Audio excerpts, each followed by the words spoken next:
La Déclaration des droits de la femme et de la citoyenne est un pamphlet, un décret et une dénonciation de l'exclusion des femmes et des esclaves dans la Déclaration des droits de l'homme et du citoyen.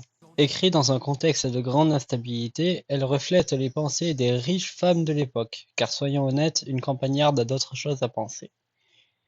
Par exemple, après la fuite à Varennes, elle écrit à la reine pour lui donner des directives et pour la faire rejoindre sa cause de féminisme. Le problème est qu'elle était un peu trop occupée à faire ce genre de choses.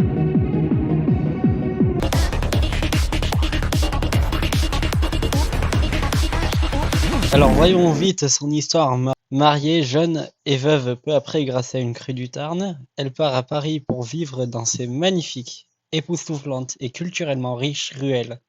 Elle écrit une pièce de théâtre qui va lui offrir des menaces de mort, car qui aurait pu deviner que montrer les horreurs de l'esclavage à des bourgeois qui vivent grâce à l'esclavage allait les énerver. Bref, après ça, elle part et reprend sa vie au sud avant de mourir de CBT un peu plus tard. Non, elle reste et lors de la Révolution, elle fait son truc, écrit la Déclaration des droits de la femme et des citoyens et sera exécutée par les Jacobins lors de la Terreur, car elle était trop monarchiste en 1793. En gros, c'était une féministe pur jus sans conservateur, circuit clos, LGBTQIA+, friendly, no cap for real for real. Le reste de son histoire sert à rien, tout est dans cette vidéo.